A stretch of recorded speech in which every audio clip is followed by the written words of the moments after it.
Hey folks, it's Tom, your frugal prepper. So I want to talk a little bit about light in the garden. Light is law number one of plant growth. You have to have light. Photosynthesis is how plants create everything that they are, right? They turn carbon, hydrogen, and oxygen into a carbohydrate. Carbon, oxygen, hydrogen, carbohydrate, get it?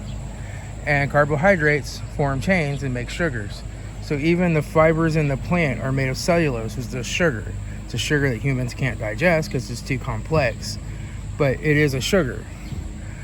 All of your starches and all of your everything in a plant, every type of sugar that it makes, fructose, glucose, sucrose, all of that is made from photosynthesis. So you have to have light to have a good garden. How much light do you need? Ideally 10 to 12 hours of light per day. However, the sun comes up over this way. It goes right. So my beds are primarily north to south, except for this small one, which I just plant little short onions in. But the light's coming across the garden this way, right? And so it comes up over my house. It mostly misses that tree because it's kind of coming at an angle, right? And then in the evening, I have all these trees that block off the light. So this part of my bed gets the least amount of light, right? So I always plant my tall stuff in this back bed and my shorter plants up here. Now, this baby corn bonus, when I grew it last year, only got about half this tall. It's really going gangbusters this year. And you can see I'm starting to get some baby corns. I'll be out here picking those pretty soon.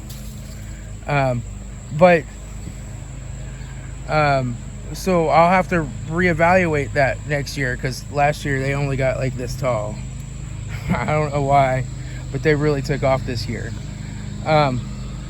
This is a shorter eating baby corn here, and it does not get very tall, and I kind of like this plant, so I'm going to save some seeds from it. But we want to look in the garden for the areas that get the most light, and that's where we plant our smallest plants, right? My bush tomatoes don't get real big. This eggplant doesn't get real big, and we move back to the beans. Now here's the mistake I made is I ran out of bean seeds. I was going to plant this whole thing with beans, and I couldn't find any more pole bean seeds in stock anywhere.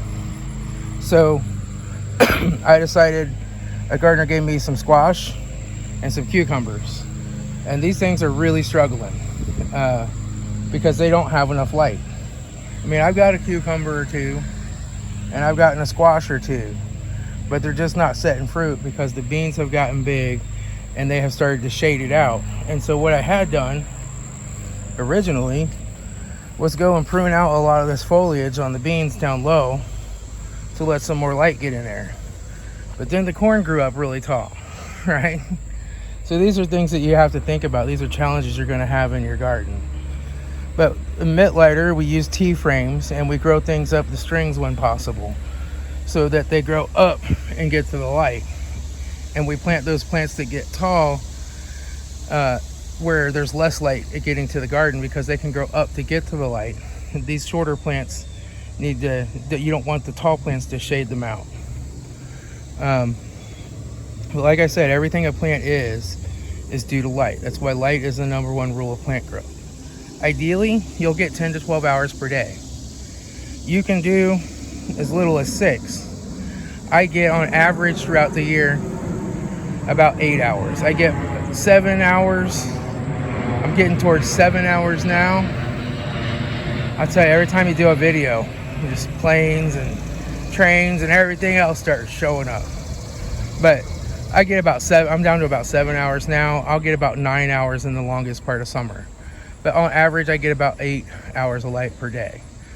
10 to 12 would be better, but I got big trees that aren't on my property that I can't do anything about. So you just have to do the best that you can do, but you don't want to plant a garden in a shady area. It's just not going to produce anything because everything a plant is made from light. These plants are all solar powered. All right, that's all I got. I'll talk to y'all later. This is Tom, your frugal prepper.